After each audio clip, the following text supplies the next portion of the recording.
തുടങ്ങാം.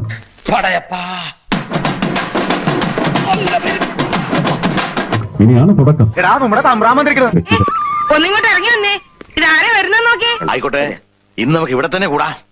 എല്ലാം അറിഞ്ഞിട്ട് തന്നെ കാര്യപരമായ ഒരു ആവശ്യങ്ങളും ചർച്ച ചെയ്യുന്ന അല്ലെങ്കിൽ പരിഗണിക്കുന്ന ഒരു വേദിയെ അല്ല ഇത്. അങ്ങനെ പറയരുത് പ്ലീസ്. ഏതാ നിന്റെ രാജ്യം?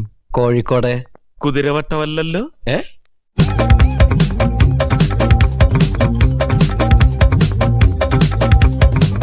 നിങ്ങൾക്കിപ്പോൾ കണ്ടക സാറ്റർഡേ ആണ്. എന്താ കണ്ടക ശനിയാണെന്ന്? പട്ടിയുടെ വാല് പന്തിരാണ്ട് കാലം കൊള്ളിട്ടിട്ട് എന്താ കാര്യം? പട്ടിക്ക് കൂടി തോന്നണ്ടേ അത് നിവർത്തിയെടുക്കണോന്ന്. ഇത് സുരേഷ് ഗോപി തമ്പുരാൻ കലിങ്കിൽ ഇരുന്നിട്ട് ഓരോ ദിവസവും ഓരോ ഉത്തരവിടും. നിങ്ങളെല്ലാരും ഓം ബ്രാ എന്ന് പറഞ്ഞിട്ട് അനുസരിക്കണം. അതാണ് ഈ കലിംഗ സൗഹൃദത്തിന്റെ ഒരു സിലബസ്. എല്ലാവർക്കെല്ലാം മനസ്സിലാവണ്ടല്ലോ അല്ലേ? തിന്നാ തൂറ എന്തിനാ ഇത്രയും തൂക്കമുള്ള ആൾക്കാരെ ദൈവം സൃഷ്ടിച്ചേക്കണേ? ഇവനൊക്കെ കൊണ്ടുപോയി കുഴിച്ചിട്ടുണ്ട്. അയക്കെന്തറ പ്രാന്താണ്?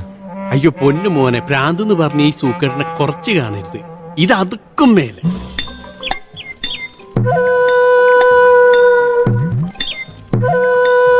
പ്രജകൾ, കാരണം ഇത് പ്രജകളുടെ രാജ്യമാണ്. എന്റെ ഈശ്വര, ഇങ്ങനെയുണ്ടോ മനുഷ്യര്? ഈ കാണിക്കുന്നത് മുഴുവൻ ശുദ്ധ പോക്കർത്തരാട്ടോ. മനസ്സിലായ മൂപ്പര് രാജാവാണ്, ഇവിടൊക്കെ പ്രജകളും. എല്ലാരും ഇങ്ങനെ വിളിക്കേ ഓം ബ്രാ. രാജാവിന് എന്ത് ക്യൂ വഴിയൊരുക്കടാ. ഇനി കഞ്ഞിപ്പാത്രം എന്ന് പറഞ്ഞത് ഇഷ്ടപ്പെടാത്ത ചില നപുംസകങ്ങൾക്ക് അന്നപാത്രം എന്ന് പറഞ്ഞത് ഇഷ്ടപ്പെടാതെ വരുമെന്ന് എനിക്ക് അറിയത്തില്ല. ഇവൻ ഈ കുമ്പളങ്ങാമുറൻ ചെക്കൻ ഒരു സുഖമില്ലാത്ത കുട്ടിയാ. വിവരക്കേട് വിളിച്ചു പറയും. പാവപ്പെട്ടവന്റെ മുമ്പിൽ കഞ്ഞിപ്പാത്രമേ ഉള്ളൂ കേരളമേ, മനസ്സിലാക്കിക്കോളൂ. സമ്പന്ന വർഗം കൂടി മനസ്സിലാക്കിക്കോളൂ. നിന്റെ വിഷമം എന്താണെങ്കിലും പറ, ഞങ്ങളൊന്ന് സന്തോഷിക്കട്ടെ. നീ എന്തിനാ ഈ ആവശ്യമില്ലാത്ത കാര്യമൊക്കെ പറയാൻ പോകുന്നു? രാജാവ്, അടിയാളര്, കഞ്ഞിപ്പാത്രം അങ്ങനെയുള്ള വാക്കുകളാണ് ഞങ്ങളുടെ എംപിക്ക് കൂടുതൽ ഇഷ്ടം. പ്ലീസ് എല്ലാവരും ഒന്ന് അഡ്ജസ്റ്റ് ചെയ്യണം. അറിയാലോ, അടുത്ത ജന്മത്തിൽ ബ്രാഹ്മണനാവേണ്ട ആളാണ്. ഈ ജന്മത്തിൽ രാജാവ്, അടുത്ത ജന്മത്തിൽ ബ്രാഹ്മണൻ, അങ്ങനെ 6-7 ജന്മത്തിലുള്ള പ്ലാനൊക്കെ മുപ്പര് സെറ്റ് ചെയ്ത് വെച്ചിട്ടുണ്ട്. അടുത്ത ജന്മത്തിൽ ബ്രാഹ്മണനായി ജനിക്കണം. പിന്നെ ഞങ്ങള് പണ്ട് ഇതാണ് വലിയ ഇല്ലാത്തതും കൈന്നിട്ട് കാച്ചു എന്നൊക്കെ പറഞ്ഞത്. ഇതൊന്നും ഇല്ലാത്തല്ല, ഉള്ളത് തന്നെ. കിറ്റ് തന്ന് നിങ്ങളെ വഞ്ചിച്ച് നിങ്ങളുടെ വോട്ട് മേടിച്ച് വഞ്ചിച്ചിട്ടുണ്ടെങ്കിൽ ആ കിറ്റുമായി ഇനി വരുന്നവന്മാരുടെ മുഖത്തേക്ക് ആ കിറ്റ് വലിച്ചെറിയുന്നതിന് നിങ്ങളെ ഉത്ബോധിപ്പിക്കുക എന്നുള്ളത് ഒരു പൗരൻ എന്ന നിലയ്ക്ക് എന്റെ ചുമതല തന്നെയാണ്. അല്ലെങ്കിൽ പിള്ളേച്ചൻ നുണ പറയുന്നതായിരിക്കും. അയ്യപ്പൻ മനുഷ്യൻ കൂടിയാണ്. ഞാൻ എന്റെ മൂത്ത സഹോദരനായിട്ടാണ് എന്റെ ഹൃദയത്തിൽ സ്ഥാപിച്ചിരിക്കുന്നത്. അതിച്ചിരി കൂടുതലല്ലേ? കാര്യമായിട്ട് എന്തോ സംഭവിച്ചിട്ടുണ്ടല്ലോ. ഭാവം വട്ടായിരുന്നു. മൂത്ത സഹോദരനാണെന്നാണ് പറയുന്നത്. അപ്പോ മാളികപ്പുറത്തമ്മ സഹോദരി ആയിരിക്കില്ലേ? പിന്നെ കൊടുങ്ങല്ലൂരമ്മ, ഗുരുവായൂരപ്പൻ, അങ്ങനെ ഫാമിലി മൊത്തം ഭയങ്കര സെറ്റപ്പാണ്.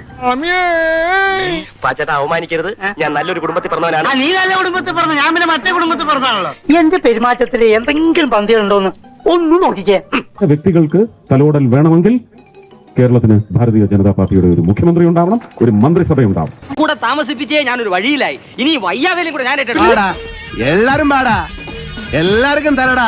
നിക്ക് ഏത് റൂട്ടിലേക്കാ വണ്ടി തിരിക്കണേന്ന് എനിക്കിപ്പോ മനസ്സിലായി. ഇപ്പൊ തരാം, നോക്കിയിരുന്നോ? ഒന്ന് കയ്യിൽ പോയിന്റ് ക്ഷീണത് വരെ മാറിയിട്ടില്ല. അപ്പോഴാണ്